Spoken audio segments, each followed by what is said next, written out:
So I could probably save myself a lot of walking if I would have come seeing you first there. we're in Ellershouse. And what's your name now? Dave Blanchard. Dave Blanchard.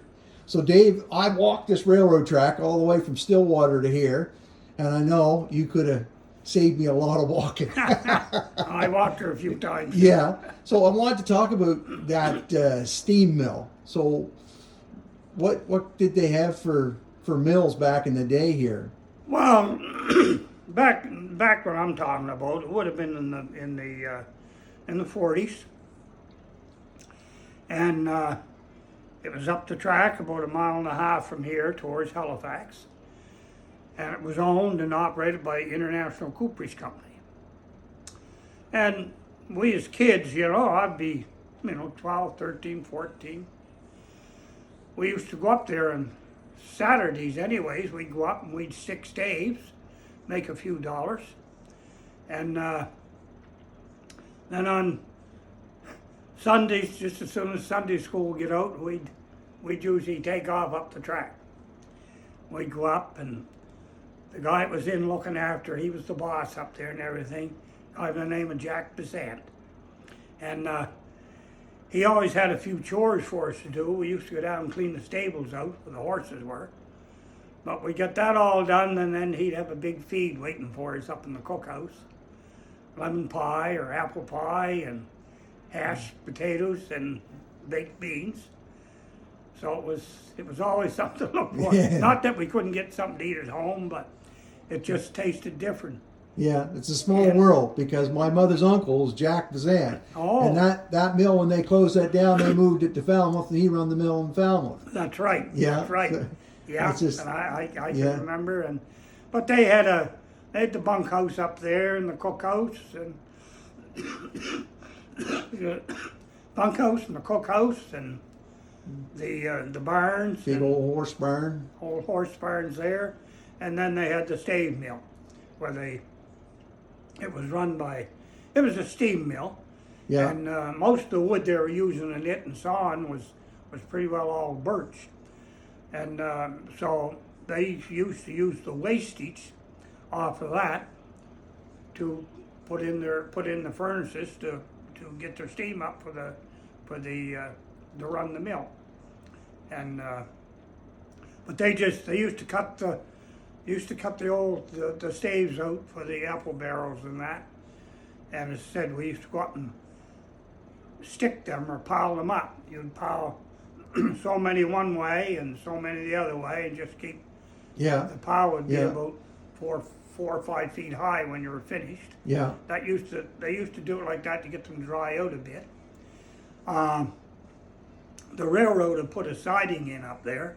I don't know, you could put maybe two or three train cars in it, and that's how they'd ship that stuff out.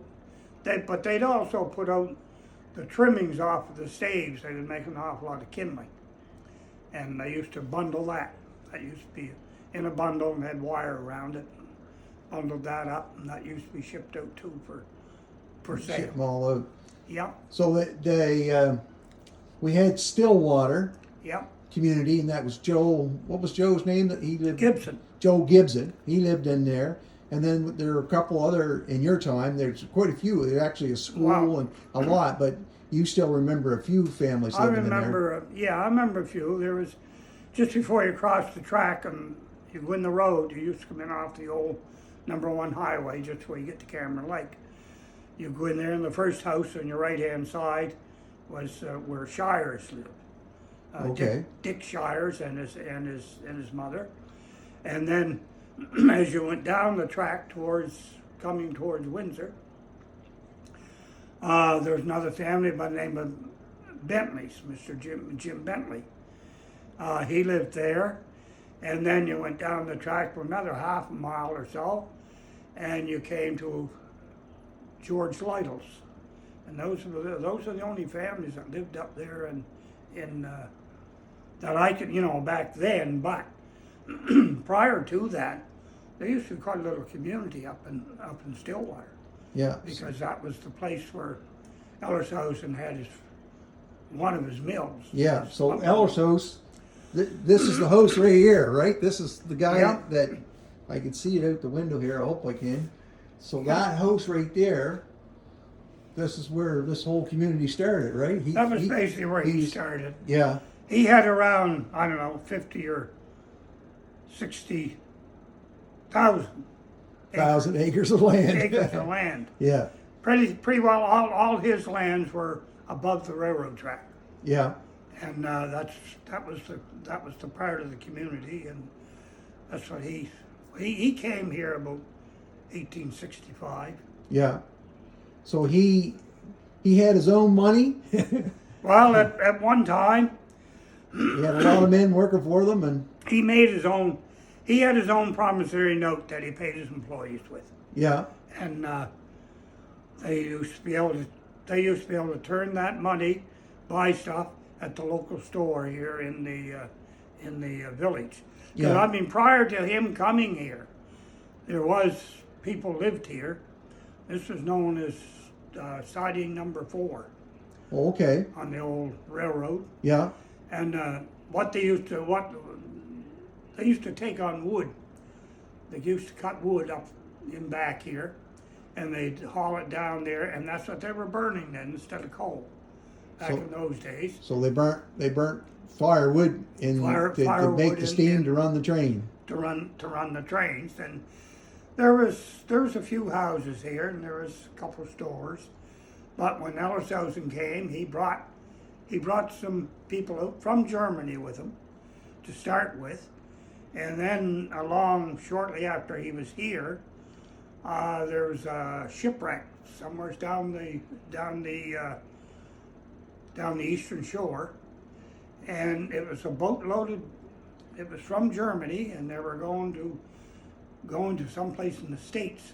Oh yeah, But I guess he offered a bunch of them some place to build and some property and whatnot, so they end up coming here too. And I guess about the way he run it was something like, I remember in school they used to call it the old feudal system. yeah, And that was about it. He built them little houses and whatnot on his land, gave them a place to live. But when he paid them, he would pay them with his money.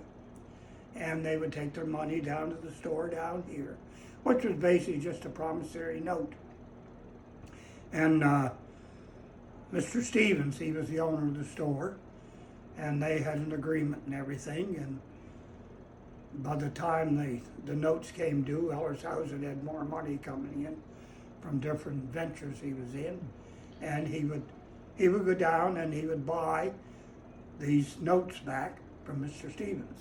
So them people, they all, what did you call this? German hill behind you here? Up here and back. They lived up yeah. on this high hill? is what we call German Hill. A lot of their buildings and whatnot were up there. And so the story goes is that one year or one time they had an epidemic, and I don't know if it was measles or diphtheria. It was one of those ones. And it pretty well wiped an awful lot of them out. And they were buried up there. None of them, they didn't have much, money or anything, I suppose. But the graves were never marked.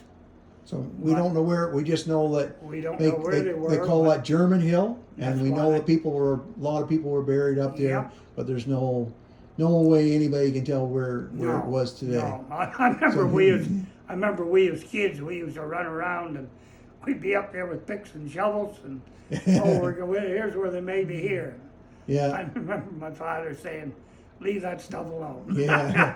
So them houses, they moved them down here to There start was- this community right here. There was a lot of houses up there, and they moved them down with horses and dragged them down, and there's about 6 of them.